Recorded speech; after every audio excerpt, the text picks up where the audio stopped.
어떤 사람들은 이 월경잉태설에 대해서 뭐라고 정의를 했냐 하면 마리아가 예수님은 월경으로 낳았다라고 정의를 하고 이와 같은 주장은 심각한 신성 모독이고 기독교의 근간을 해치는 이단적 사상이라고 이렇게 주장을 했습니다. 이 주장들 누가 합니까? 한기총에서 했습니다. 그리고 최성경 목사님을 월경잉태설을 주장한다고 해서 이단으로 주장했고요. 그런데 이와 같은 주장을 한 맨 첫 번째의 단체는 제가 보기에 합동측 서북노회이고요. 만장일치로 찬성해서 박윤식 목사를 받아들였습니다. 이걸 보고 최성경 목사님이 2005년 6월 30일자 교회와 신앙에다가 공청회를 제안한다 하고 이제 글을 썼고 동일한 내용이 2005년 현대종교 8호에 실렸습니다. 합동측 서북노회에서 최성경 목사 이단성 여부 조사 청원서를 총회에다가 냈는데 이제 정확하지 못한 말이요 불필요한 사색이지만 이단성은 없다라고 결론을 내렸습니다. 문제는 뭐냐 그러면 문장 조작이라고 생각합니다. 최 목사님 썼던 내용은 이렇습니다. 월경이란 인간의 피를 말하는 것이다. 월경이 있다는 말은 아이를 생산하는 능력이 있는 것을 피로 말해주는 것이다. 그래서 임신을 하면 월경이 없어지는데 그 피가 아이에게 가는 것이다. 그 피로 아이를 기르는 것이다. 아이에게 혹 눈에 보이는 월경이 이들에게 혹 눈에 보이는 월경이 없었다고 하여도 월경 없이 태어났다는 말은 결국 이삭과 요한은 사라나 엘리사벳에서 피를 받지 않고 태어났다는 말이 되고 마는 것이다. 박씨의 성적 모티브가 없이는 이런 역시 홍익교 출신의 변찰린의 영향 때문에 나온 말이다. 예수님도 월경 없이 태어났다는 말이 기독론적으로 맞는가? 이 말도 아주 이단적인 말이다. 예수님이 월경 없이 태어났다는 말 속에는 예수님의 인성이 부정되고 만다. 그러나 월경 없이 태어났다는 말은 마리아의 육체를 빌리지 않고 태어났다는 말과도 같이 된다. 굳이 마리아의 몸에 들어가 10달 동안이나 있어야 할 필요가 없는 것이다. 그러니까 여기에서 최성경 목사님이 했던 말은 예수님이 월경 없이 태어났다는 말 속에는 이 말을 한 사람은 박윤식 목사로요. 이 말을 했지. 예수님이 월경 없이 태어났다고 한다면 그런 주장 속에는 이걸 공격한 겁니다. 근데 이걸 말을 바꿔가지고 예수님이 월경으로 나왔다라고 공격을 합니다. 문제는 조작이죠. 이제 마지막으로 이정환 목사님의 문제점에 대해서 살펴보겠습니다. 이정환 목사님이 최성경 목사님하고 저하고 남자잉태설을 공격을 했습니다. 근데 이 재미있는 것은요. 그분 자신이 남자잉태설을 주장합니다. 통합적 이단대책위원회에서 연구를 해가지고 발표를 했습니다. 여기 보면 이런 것입니다. 최성경 목사의 글에 대한 신학적 판단 그래가지고요. 이게 쭉 나와 있어요. 위에 인용문에서 보듯이 최성경 목사가 적극적이고 불경스럽게 보이는 월경이라는 단어를 예수님과 관련하여 사용한 것은 박윤식 이단 집단을 비판하는 과정에 나온 것으로 불가피한 면이 있다. 물론 최성경 목사는 예수님의 성육신을 통한 인성을 긍정하면서 그분의 신성 또한 인정하고 있다. 그런데 예수님이 월경으로 태어났느냐는 공격은 최성경 목사 이전에 칼빈도 받았다. 당시 제세례파 논쟁하는 과정에서 칼빈은 이와 같은 공격을 받았던 것이다. 칼빈은 당연히 제세례파의 이러한 공격을 넘어가고 있다. 이 부분에 대해 기독교 강요를 인용하면 다음과 같다. 그러나 그들 무리 중에 몇몇은 부끄러움을 옆으로 던져버리고 너무나도 터무니없이 우리가 그리스도는 천혜의 월경의 씨에서 잉태되었다는 것을 의미하지 않은지 질문한다. 이에 대하여 나는 도리어 그들에게 예수님이 그의 어머니의 피와 연결되지 않았는지 반문할 것이다.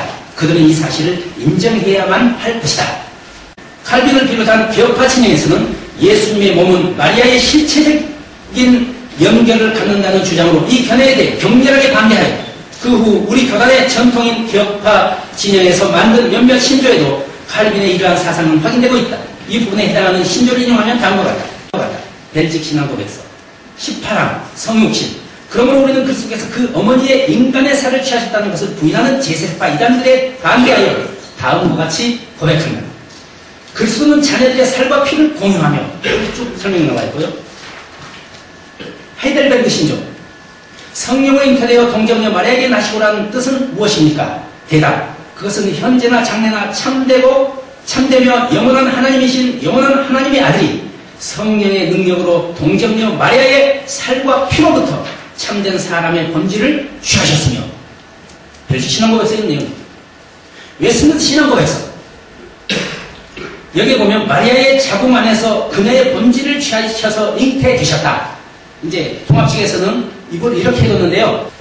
웨스트민스터 신앙고백서를 번역한 많은 번역본들이 있습니다. 이 가운데 박윤식에 대해서 이단성이 없다고 주장을 해줬던 개신대의 나용학 교수는 이 부분에 대해서 뭐라고 번역을 했냐면 마리아의 살과 피를 취한 이렇게 번역을 했습니다. 그리고 통합측 교단의 열무답에 대해서 말씀하고 있는데 본 교단의 헌법의 열무답 문 22번 그리스도가 하나님의 아들이신데 어떻게 사람이 되셨습니까? 다 하나님의 아들이신 그리스도는 참 육신과 영혼을 취하시고 사람이 되셨습니다. 이런 부분 다 해놓고 따라서 예수님이 마리아의 살과를 취하셨음에도 어떻게 죄가 없는가 하는 질문에 대해서는 우리 장로교의 전통은 성령의 능력이라고 대답한다. 그리하여 본교단은 예수님이 사람의 살과 피를 취하여 다른 사람들과 동일한 인성을 가졌으나 성령의 능력으로 죄는 없으시며 따라서 우리의 영원한 구원자이심을 고백한다. 아멘.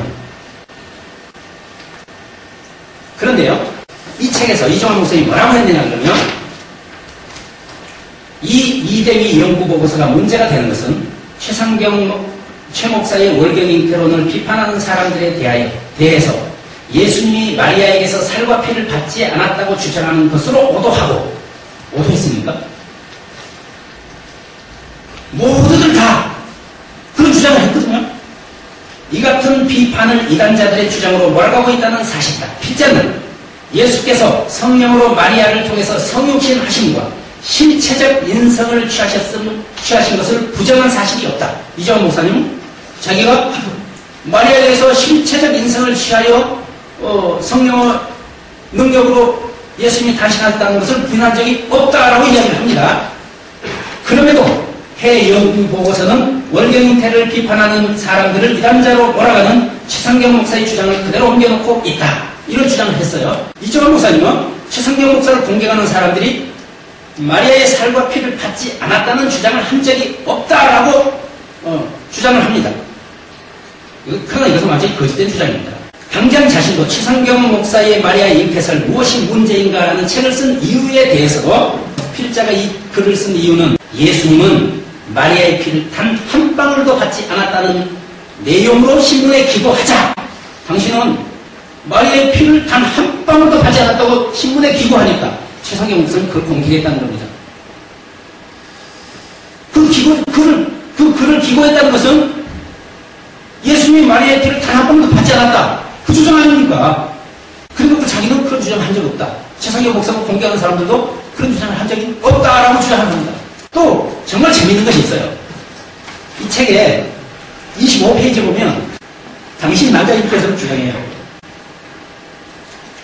여기에 부모의 유전 형제에 의해서 결정된 이런 부분은 옳은 말이죠. 그분은 뭐라고 하냐면 예수님이 마리아의 생식세포를 통해서 됐다 그래요. 여러분 생식세포를 사전을 찾아보면 뭐라고 되어 있습니까? 특히 무성생식에서는 호자가 생식세포다.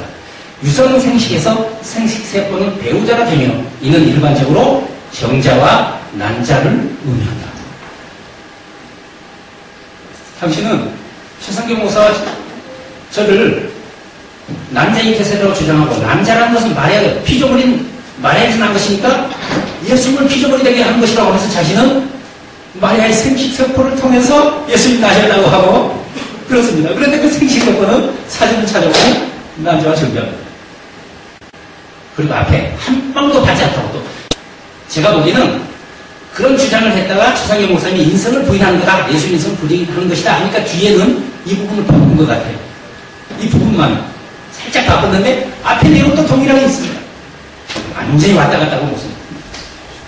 예, 이제 마쳤습니다. 네,